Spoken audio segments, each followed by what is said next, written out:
연시장 작전타임 시간입니다. 토마토 투자자분과 함께 작전타임 시간 가져보겠습니다. 유성치 운용력과 함께하죠. 안녕하세요. 네, 안녕하세요. 네, 오늘 시장 움직임이 좋아요. 네, 작전은 어떻게 세워봐야 될지 작전명부터 들려주세요. 네, 주말 동안에 좀 안 좋은 소식들이 좀 있어서 좀 빠질 줄 알았는데요. 그래서 조금은 좀 긍정적인, 그러니까 태풍은 결국 지나간다. 그 이유를 대비하자. 이렇게 한번 작전명을 정해봤습니다. 네, 태풍이 그럼 벌써 좀 지나간 건지.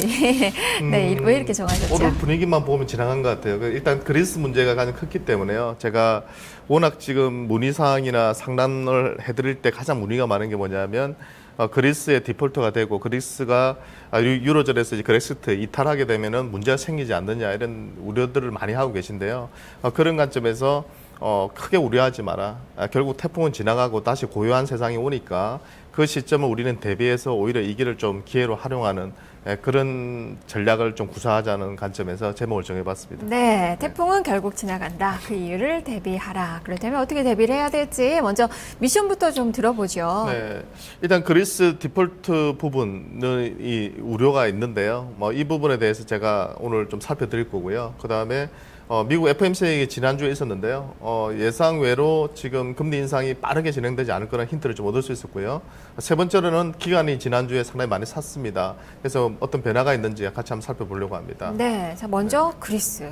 그리스는 정말 답이 안 나와요. 사실 이달 말까지 IMF 구제금융 그 결론이 날 때까지는 리스크가 좀 계속 되지 않을까 싶기도 한데요. 오늘 또 회의도 있고요. 어떻게 볼까요? 오늘 일단 정상 회의 때 아마 어느 정도 결론이 나올 것 같아요. 근데 이제 조금 이제 참을성에 또 한계를 좀 느끼는 것 같아요. 유로존 정상들이. 그래서 이번에는 이제 디폴트 가능성이 어느 때보다 높다는 이야기가 나오고 있고요. 막판에 또 잘 절충해서 협상이 될 거라는 이야기가 있는데요.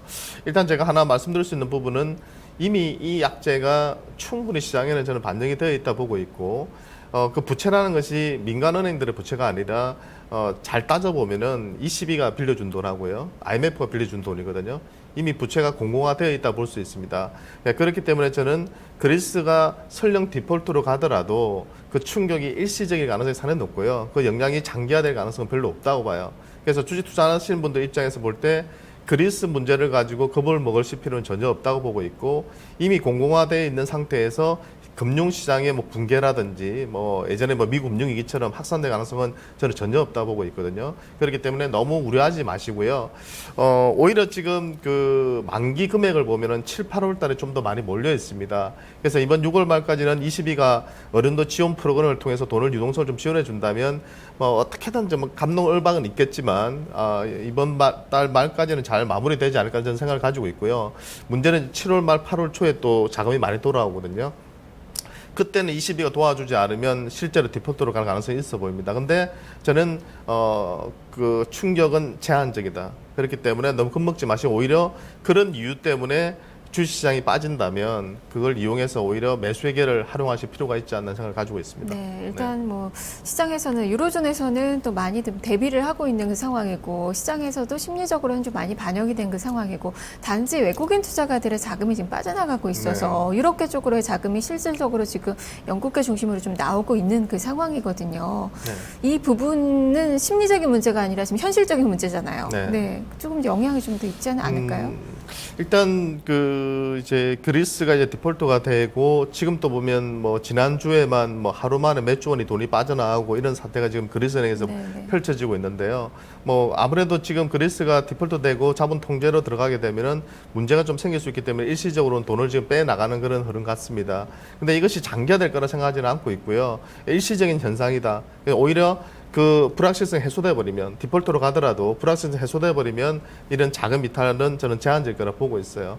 왜냐하면 실제로 지금 우리나라 같은 경우는 또 그 외국인들이 전체적으로 지금 금리를 계속 인하하다 보니까 원래 좀 빠져나가야 될 타이밍 같아요. 왜냐하면 미국 자체도 지금 현재 금리를 인상하는 것이 좀 지연되고 있는 상태에서 우리나라가 지금 금리 인하를 계속 하고 있는 상태거든요. 그러면 나중에 미국이 금리 인상하고 우리나라가 금리 인하해서 제 판단에서는 빠른 속도로 우리나라 국내 금리를 올리기는 힘듭니다. 지금 경제 상황으로는. 그렇다면은 돈이 원래 빠져나가는 상황이지, 이것을 우리가 직접적으로 그리스의 디폴트 문제로 연관시키기는 약간 애매한 부분이 좀 있는 것 같습니다. 네, 어쨌든 빌미를 제공을 해줬다라는 그 차원이시네요.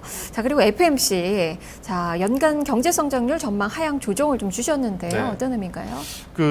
미 옐런 의장이 여러 가지 힌트를 준 것 같습니다. 일단 가장 먼저 했던 것이 경제 성장률 전망을 하향 조정했거든요. 1.9%로. 2점 초반대에서 줄였다는 것 자체가 경기 전망이 만만치가 않다는 것이고요. 또 하나의 포인트가 뭐냐면 미국의 소비 지출이 늘긴 늘는데 뭔가 좀 이상하다. 소비가 늘는 속도도 조금 있지만 이건 완만한데 저축이 오히려 많아지고 있다는 거죠. 네. 그리고 이런 얘기도 했거든요. 휘발유 가격이 이렇게 떨어졌는데 왜 소비가 안 늘까? 그래서 조금 더 확인 작업이 필요하다고 얘기했습니다. 그 말 뜻은 생각보다는 소비가 빨리 늘지 않고 있다는 신호고요. 그래서 경제 성장률 자체도 하향 조정했다는 것은 지금 9월 달 금리 인상이 상당히 유력했고요.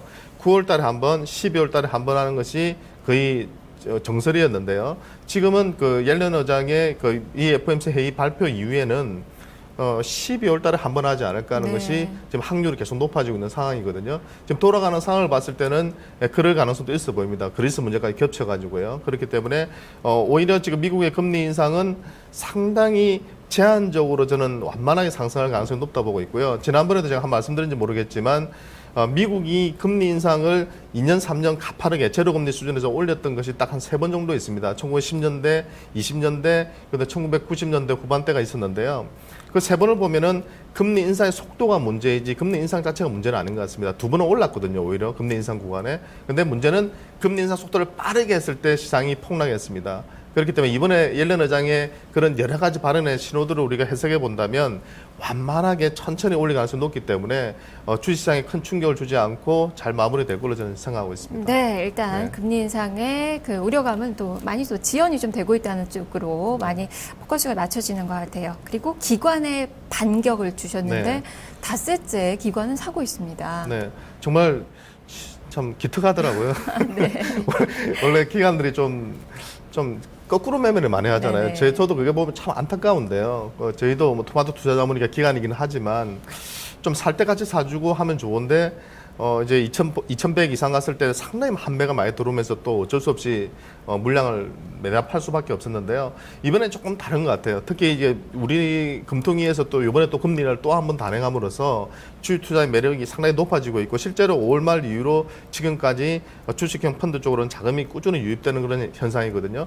이게 작년 10월 이후로 이 정도 빠르게 한 달 동안에 몇천억이 모인 것은 처음이에요. 그러니까 그만큼 돈이 다시 주식시장으로 돌아오고 있다는 점에서 기관이 외국인들의 이 매도를 어느 정도 메꿔줄 수 있는 공백을 메꿔줄 수 있는 그런 역할을 해줄 걸로 판단되기 때문에 수급 쪽으로는 약간씩 나아지고 있는 네. 상황이다 이렇게 볼 수 있겠습니다. 자, 그러면 이제 전략이 문제죠. 네. 오늘장 레이더망에 걸린 그 종목군들 어떤 종목인가요? 일단 뭐 지금 걸리는 종목이 똑같은 업종이에요. 제약, 바이오, 뭐 헬스케어, 뭐 그 의료기기 쪽이요. 오늘 또 뭐 아침에 급등을 하고 있거든요. 근데 이쪽이 너무 좀 많이 오른 상태이긴 한데 그 안에서도 역시 좀 후발주자로 움직일 수 있는 기업들을 우리가 좀 찾아봐야 될 것 같고요. 두 번째는 역시 자주 소개시켜드렸던 사물인터넷 쪽이나 핀테크, 스마트카, 콘텐츠 기업들의 움직임이 여전히 견고합니다. 그래서 그런 쪽에 좀 관심을 두고 접근하시면 될 것 같고요.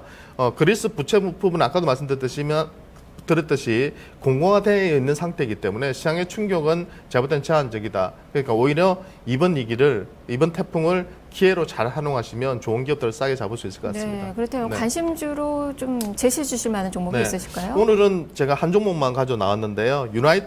유나이티드 제약이라는 기업이 있습니다. 이 기업 같은 경우는 몇 년 동안 매출과 영업이익이 꾸준히 지금 성장하고 있고요.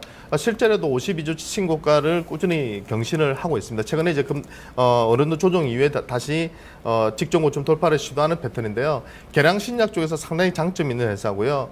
이쪽은 아마도 지금 올해 내년도까지는 상당히 공격적인 성장을 해 나갈 걸로 보입니다. 그렇기 때문에 영업이익 대비해서 시가총액 자체가 다른 제약주 대비해서는 제가 볼 때는 매력적으로 보이고요. 한 20에서 한 30% 정도는 저렴하게 거래가 되고 있으니까 그 정도의 목표치를 보시고 접근하시면 좋으실 것 같습니다. 네, 알겠습니다. 말씀 잘 네, 들었습니다. 감사합니다. 네, 지금까지 유선치 운용력과 함께 작전타임 시간 가져봤습니다.